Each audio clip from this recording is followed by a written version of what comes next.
1578, the king of the Polish-Lithuanian Commonwealth, Stefan Batory, allowed the formation of a unit of 600 paid Cossacks and permitted them to establish their arsenal and hospital in the town of Trachtemiriv. In return, they were to refrain from unauthorized attacks on the Tatars and recognize the nobles appointed as their officers. These Cossacks were entered into the register and sent to guard the borders of the Polish-Lithuanian Commonwealth. They were also tasked with monitoring the actions of the non-registered Cossacks. A year later, the number of registered Cossacks had already reached 3,000. These relatively economically well-off Cossacks differed from the non-registered ones, who were usually as impoverished as ordinary peasants. Therefore, relations between the registered Cossacks and the nearly 50,000 ordinary Cossacks were often extremely tense and strained. In 1629, Hrycko Chorny was elected hetman, and he was a supporter of Poland.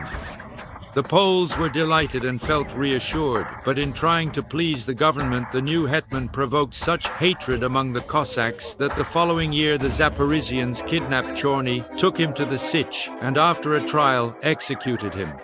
The next hetman, chosen by the Zaporizhians and the non-registered Cossacks, was Taras Triasylo, who led a new Cossack uprising.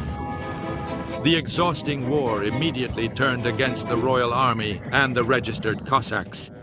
After their defeat near Pereyaslav, the Poles were forced to sign an agreement. The rebellious Cossacks achieved unexpectedly significant concessions. The register was increased to 8,000, and the insurgents were granted amnesty.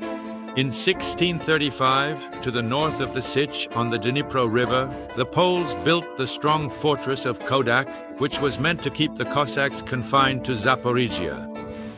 But a few months before the construction was completed, the Zaporizhian Cossacks under the command of Ivan Sulyma captured the fortification, destroyed the entire garrison, and demolished the fortress. The bribed registered Cossacks treacherously seized Sulyma and 5 of his companions and handed them over to the Poles.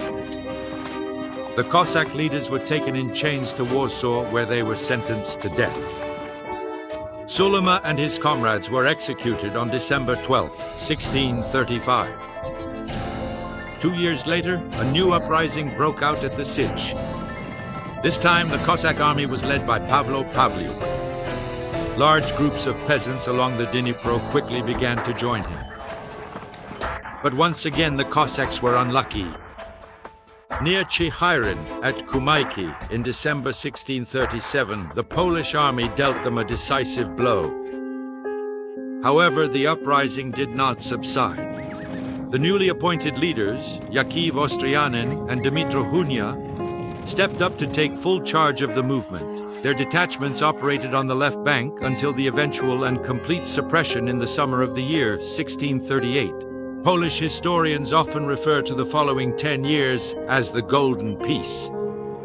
It seemed as if harsh military repression was the most efficient and effective method to deal with the Cossacks.